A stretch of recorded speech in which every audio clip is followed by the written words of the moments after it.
може да останете дел од светот. Дали тоа е причината што вчера и денеска берзите, светските берзи доживеа огромни падови на индексите? Па видите, значи проблемот околу Грција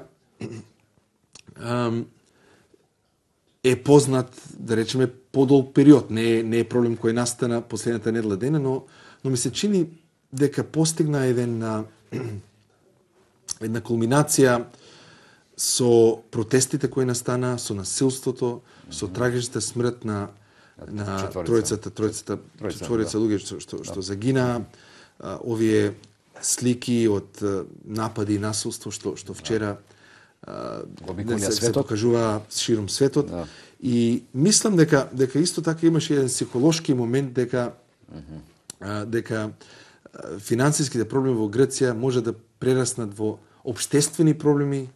Општествените проблеми може да се шират широм Европа и мислам дека тој психолошки момент многу повеќе придонесе кон наглиот пат ова недела отколку самите податоци или факти, бидејќи нема ништо генерално ново сознание. Не, лошо има многу. Не мислам во билансите на компаниите на акциите. Не, зборувам за лошо во контекст дека излезе на виделие некоја нова шокантна вест виза задолжувањето на Грција, веќе тоа фактите, бројките се познати веќе подолг период. Но сакам да кажам дека ова што го видовме вчера, завчера беше повеќе психолошки ефект предизвикан првенствено од мислам насилството и општествените немири кои се случуваа во Грција. Господин Дончев, само да ги потсетам гледачите дека ова е емисија во живо и дека можат да се јавуваат и да дадат своje мислење, евентуално да го прашаат нашиот гостин. Но пред да ги емитуваме рекламите и да ја заокружиме тематиката околу Грција, околу еврото и доларот и така натаму, па да поминеме на нашите теми. Еве се споменува дека доаѓа во опасност курсот на еврото спрема другите валути. Зошто би паднало еврото спрема другите валути, кога во таа еврозона се големите велесили, Германија, Франција извозни, Италија и така натаму? Да. Значи, не да доаѓа во опасност, еврото е де факто во опасност. Значи, ако пратиме последните 18 месеца, каде што доларот беше во слична ситуација во 2008, кај што денеска се наоѓа еврото, значи во јуни-јули 2008 година, едно евро изнесуваше $1,63, ми се чини беше во самиот шпиц. Денеска е 1,27, 1,28, тука некаде. Значи, во последните неколку месеца, посебно од ноември минатата година, значајно има паднато спрема доларот, но и речиси спрема сите други поглавни светски валути. Значи, еврото е валута која е во криза, еврото е валута која нема сјајна краткорочна иднина и многу тешко да се дојде до ситуација каде што може значајно да се зголеми спрема доларот или спрема некој од другите светски валути, прецизно или конкретно поради овие кредитни проблеми, поради турбуленциите кои се случуваат внатре во еврозоната и сето тоа придонесува кон недоверба од страна на меѓународните пазари на капитал кон еврото, бегање од еврото, продавање на еврото, кон доларот. Доларот сега одеднаш повторно се враќа како еминентната валута подржана за меѓународни плаќања.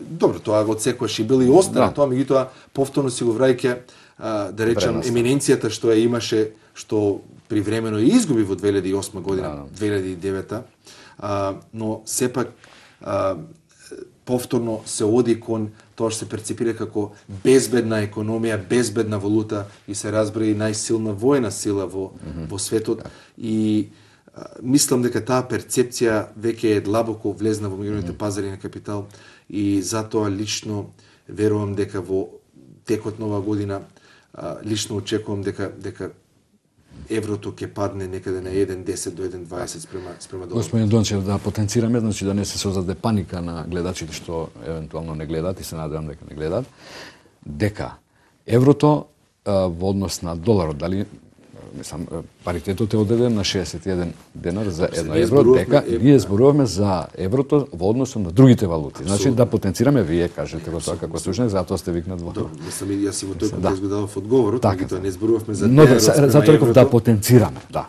Значи Да не се создава паника. Македонскиот денар е фиксен спрема еврото, значи што и да се случи спрема на еврото на дворешните пазари, македонскиот денар останува фиксен на курс од 61 спрема еврото, се дека Народна банка не одлучи го држи курс. Поинаку или го држи тој курс. Меѓутоа визави другите валути, факт е дека и македонскиот денар ќе флуктуира. Сега ќе направиме една пауза за реклами и ќе се префрлиме на домашните теми.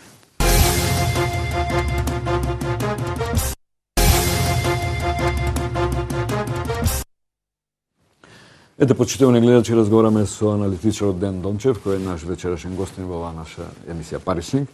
Господин Дончев, вие го одредувате најдлабоката економска криза во светот во март 2009 година, но се чини дека дното на економската криза во Македонија е сега во моментов.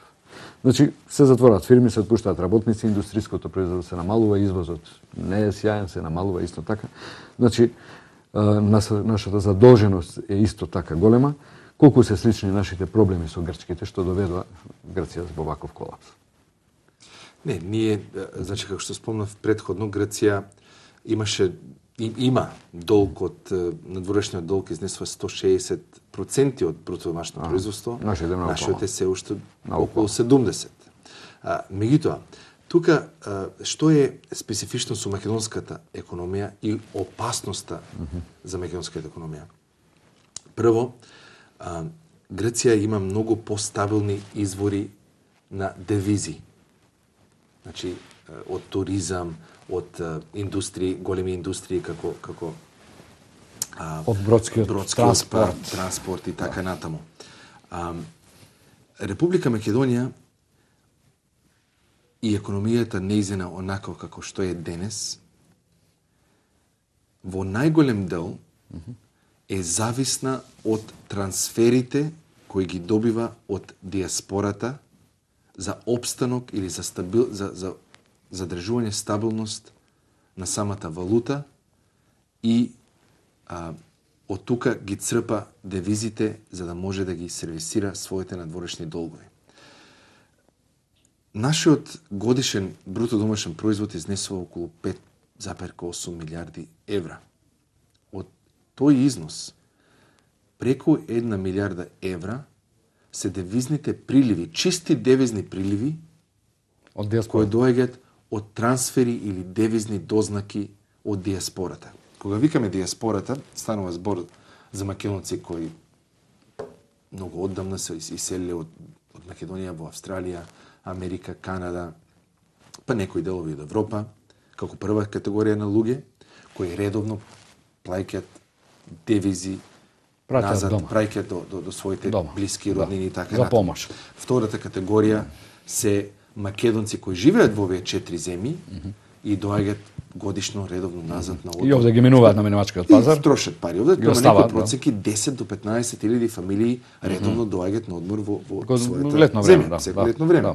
Третата категорија на луѓе се луѓе кои одат да работат на сезонско работење во земјите од околината и во Европа. И се до тоа, секоја година придонесува речиси 18% од нашиот бруто домашен производ.